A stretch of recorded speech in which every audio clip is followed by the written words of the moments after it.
Bonjour. Alors aujourd'hui, petite présentation d'un livre en anglais, un livre sur la Vierge Marie.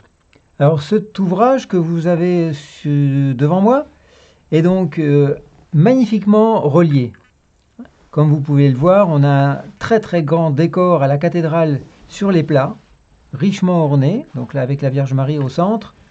Cet ouvrage est toute tranche dorée.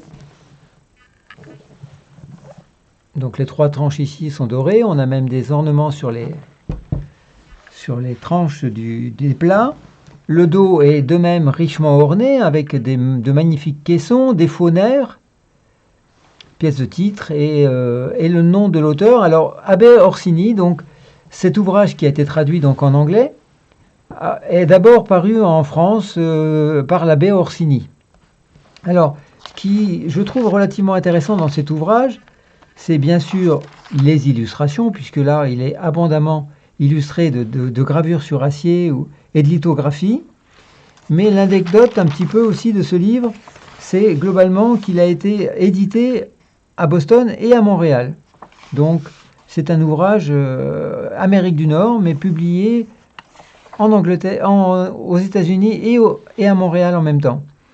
Et donc, publié en 1866. On a une petite introduction de l'abbé Orsini, traduite aussi en anglais, une introduction du traducteur, qui nous donne quelques informations complémentaires, et une préface. Alors vous pouvez le voir, toutes les pages sont encadrées d'un double filet noir.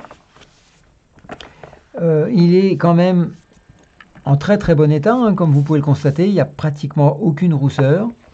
Alors, on a quelques marques de brunissure là au niveau des planches, parce que effectivement le papier des planches étant légèrement différent, un peu plus acide, lui a bruni, et bien sûr la page en face a légèrement bruni aussi.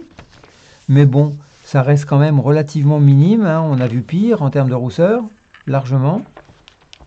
Alors c'est un ouvrage constitué de 3 tomes qui ont tous les 3 été regroupés dans ce volume. Donc ça fait un gros volume, assez épais. Vous voyez, volume tome 2. On a un tome 3 qui est beaucoup plus fin, mais qui est aussi à la fin, et qui a été rajouté.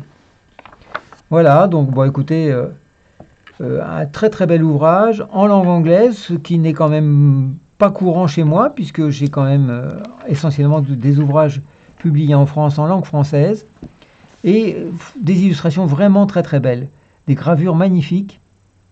Celle-ci avec un ornement de ronces, de rosiers, d'épines. Bon, bah écoutez, voilà, je pense que ça vous donne une petite vue de ce très beau livre que je commercialise donc dans ma boutique livreancien.fr et qui doit normalement être de mémoire être à 350 €. Voilà, bon bah écoutez, merci et à bientôt.